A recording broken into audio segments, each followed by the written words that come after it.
Welcome to the Executive Compensation Podcast. I'm your host, Ryan Harvey, and on this episode, I'm joined by Tom McNeill and Don Kalfen. Tom is a partner working out of our Houston office, and Don is a partner working out of our Lake Forest, Illinois office. Tom, Don, welcome to the podcast. Thank you. Thank you, Ryan.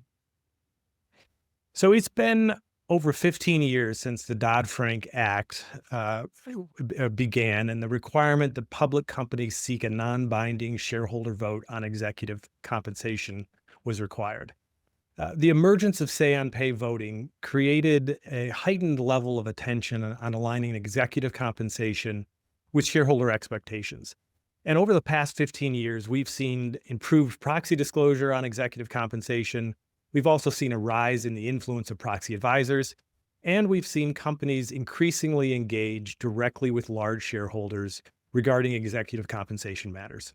So on today's podcast, we're going to explore the topic of engaging with shareholders on executive pay. When should companies engage with shareholders? What approaches should be used? And what are some of the pitfalls that should be avoided? So Tom, maybe we can start with you with a kind of a general question about engagement itself. Proxy disclosure rules already require a lot of discussion around compensation structure, pay decisions, and whatnot. So when might it be a good idea or make sense for a company to consider directly engaging with shareholders, specifically on the topic of executive compensation? Well, Ryan, one of the principal reasons for engaging with shareholders on executive compensation is really to highlight key design features, pay actions, and the rationale for those actions and designs. And there are a number of different situations that you would engage with shareholders, depending upon the nature of the engagement, that would define exactly the content of the dialogue that you have with them. So Don, why don't we get into, reactive versus proactive engagement? Very often we see companies really start thinking about engagement when they're trying to react to a particular say-on-pay issue, and trying to get in front of that. But there's also many companies that are more proactively focused on engagement and really building that into their annual cycle of compensation. Can you walk us through what are some of the approaches, and how do companies consider, when they should engage on shareholders on executive compensation? Sure, Ryan. Well, just to level set, the overall majority of large public companies engage with shareholders on a wide variety of topics, including, of course, executive pay. This has been de rigueur for many, many years. Companies have different approaches, but among the large public companies, they have regular outreach to shareholders. And this will occur well in advance of the proxy season. So companies have an opportunity to take into account input from shareholders and calibrate their programs accordingly. So this outreach can take various forms. The participants at the company level could differ depending upon who the investor is, but typically companies will engage with the corporate governance specialists and institutional investors and set up regular times during the year to discuss a variety of topics, including executive pay. In addition, companies may engage directly with the proxy advisory firms to get their input as well on their pay structures. And lastly, through the help of proxy solicitors, companies may survey their institutional investors regarding their preferences and views regarding existing executive pay programs. Yeah, and it's my experience that again, a lot of clients that we work with, they don't necessarily focus on this topic in a significant way until they think there's going to be an issue. So they're approaching a proxy say-on-pay vote. They know that there's going to be heightened scrutiny on a particular issue. Maybe they did a special award. Maybe TSR is down. Maybe they've done some modeling and think that one of the proxy advisors could be voting against or recommending against a say-on-pay. And then they scramble to try to assemble some of their largest, shareholders, and kind of have a discussion there. The other, I think, most common approach we see is after say-on-pay, where you've had a say-on-pay vote that didn't turn out the way you'd like. Maybe it was a low vote or even a less than a majority vote, and then you're in kind of damage and repair mode, where you're trying to reach out to your investors to understand why they had issues. Um, Tom, I mean, what are your thoughts on those two? And I guess also, do you think it's wise to have more of an annual cycle where you're regularly reaching out on these say and pay issues? Do you find that to be more effective, or what's been your experience? Yeah, Ryan. So, and you touched on it. There's different times and different reasons why companies go back to talk to shareholders. Sometimes it's in anticipation of a challenging say on pay vote. Obviously, that's done sometime after the proxy, typically sometime after the proxy is filed and before the shareholder meeting. But I would say probably the majority of shareholder engagement efforts is really kind of in the fall, kind of late summer and into the fall. That's really when the proxy advisors are most willing to engage, and the shareholders are most willing to engage. And again, those types of engagements can follow two paths. One is the response to a poor or challenging say on pay vote outcome, and the other is just ongoing engagement and dialogue. As far as and the preferred approach, I'm under the belief that I think an ongoing dialogue with shareholders is important. What that does is it provides more touch points and more of a chance to just tell the story when you're not under the pressure of making a change or responding to a challenging situation. And it also avoids the sense that the only time you're speaking to them is when there is an issue. And so I think it's good practice to do that. I don't think you need to talk to all shareholders every year. And so it's really sort of some kind of an effort on an ongoing basis. And then, of course, the related disclosure of those results as it's relevant to the compensation programs. Yeah, no, I agree. I think, to the extent that you can build a normal cycle of engagement with shareholders, that's preferable. In a typical year when you haven't had anything that's really an outlier practice or anything that's kind of controversial, my experience has been those conversations go pretty quickly. And you may even have investors just say, "Hey, we really don't have anything that we want to talk about." But to your point, having that regular engagement is going to make it a lot easier when you do have an issue that you need to explain in more detail to investors, that you've already had those connections and you've already had executive compensation, on the agenda in the past. It's not out of the blue. So maybe, Tom, a little bit more on the structure of those engagements. How do companies typically approach them? How do you go about kind of setting that up, and who should be involved on the company side in those conversations? Yeah, the audience or the attendees from the company should vary based on the nature of the engagement. As a general matter, uh, shareholders would love to hear from the compensation committee chair as often as is possible, but on an ongoing basis, that may not be practical. But certainly, the compensation committee chair in certain situations, especially if it's sort of a response or a challenging situation, you might even have a non-executive chair or lead director. You often would have the CHRO or general counsel involved. Again, depending upon the specific nature of the outreach. I think one individual that you typically would not include as a participant is the CEO. Certainly, as it relates to we're talking about executive compensation, because obviously the brightest spotlight is indeed on the CEO.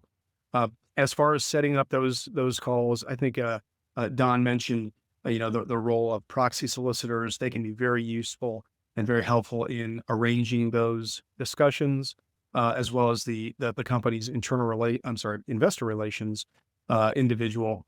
And again, the audience that we're talking to here, though, is not the portfolio managers. It's the governance representatives as shareholders, and so that might entail a little bit of a different outreach in terms of who you're setting up the discussions with. Yep. No, I would definitely agree that, having a board member, ideally a comp committee or comp chair on those calls is always very helpful. I think we hear that regularly from the shareholder leads that they would like to have somebody directly from the board on those calls.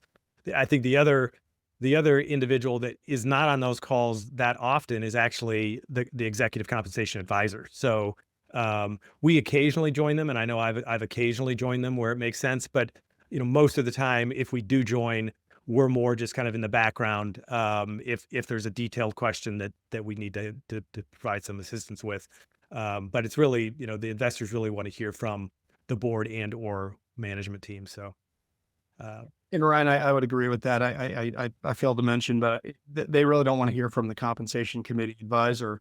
But I have been involved in a number of occasions where I'm sort of sitting next to the committee chair or others, or certainly at the table, if you will, but sort of not on the call or not on the video meeting, because they really want to hear from the key decision makers. yep, yep. So Don, maybe we can talk a little bit about what you have to disclose. So obviously, these are conversations that are taking place with a single investor. What number one do you need to be careful from just a disclosure and what you share with that investor versus what's being disclosed? And then also, maybe if you can get in a little bit, like what's a typical disclosure if you're following up on a poor say on pay outcome, and you've had conversations with investors. I know it's important from a proxy advisor perspective to be robust in describing that kind of disclosure. So maybe we can hit on both of those. But let's start with the first area of just general disclosure about engagement. Oh, sure. Well, in terms of the proxy disclosure, I think that's what you're referring to. Sure. Yep. The proxy rules require that engagement with shareholders be disclosed. Now, the extent of the disclosure varies by company. Some are very robust, some are very limited. I favor a robust disclosure, and the proxy advisors expect robust disclosure so they understand the nature of the outreach. So, from my perspective, what is a really effective disclosure is describing the nature of the outreach program, uh, which investors were contacted, not by name, but whether there were 10, 15, 20 institutional investors contacted and what percentage of the voting shares do they hold. That's a very typical disclosure. In addition, the method of engagement, were these direct contacts, were these through surveys, was it with the corporate governance groups at these institutional investors, also typically included. And then what are the topics discussed and what were the issues identified? And then most importantly, how were those issues resolved? And I've often, well, I shouldn't say often, but I have seen from time to time tabular disclosures going through many years that show issues identified by shareholders and how those individuals were resolved by the company. And this is a very effective way to show how companies are responsive to shareholders. Yep. Yep. Yeah. Being responsive, particularly as I was mentioning, is particularly if you're coming off a less than ideal say on pay outcome, being very clear. And here's what we heard from investors. Here are the actions that we've taken as a company, or the actions we just chose not to take as a company, and here's why. I think that's important to overcome that say on pay outcome. Right. In that regard, companies that get less than 70% approval is considered like a yellow card, if you will, from the proxy advisory standpoint, particularly ISS. And their expectation is there will be shareholder outreach to identify issues that shareholders have that reflect this relatively low vote outcome. And then they would expect the actions to be taken. And if the actions aren't taken over multiple years, that can have an adverse outcome regarding ISS or Glass Luce's vote recommendation on say on pay. Yeah. Yeah. So, Don, are there any kind of areas that we need to be cautious, or a company should be cautious of, and things that really shouldn't be discussed with individual shareholders? Right. This is where it gets tricky. The security laws are very specific. Companies cannot disclose material non-public information to one shareholder and not to all shareholders at the same time. Hence the public disclosure regime we have today, whether it's proxies, Form 8Ks, 10Ks, et cetera. So when companies engage with shareholders, They can't disclose material non-public information to a single shareholder when they're describing their executive pay programs. So that can include pay decisions which have yet to be disclosed, or modifications to pay programs, or any type of yet to be published decision of the compensation committee or board that impacts pay. None of that can be discussed. What can be discussed is anything that's previously been disclosed in the proxy and 8Ks, 10Ks, et cetera. The question is, to what extent can companies embellish on those disclosures, provide color or contextual background? And that's going to be a facts and circumstances situation. Whether that embellishment or background starts to move into material non-public information, companies should consult their counsel on that. Another approach, which may avoid the disclosure of material non-public information, is discuss matters in hypotheticals.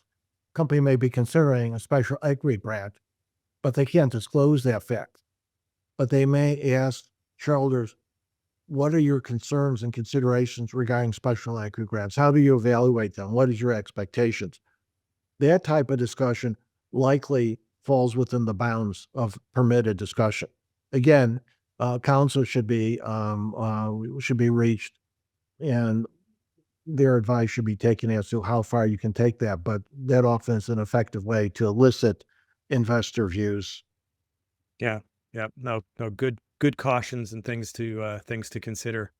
So, I mean, I think, one of the takeaways I would probably highlight is it's a good time just to step back, particularly I think in your Q2 or Q3 meeting, when you maybe have a little more time on the compensation committee agenda, and periodically evaluate, how are we engaging with investors?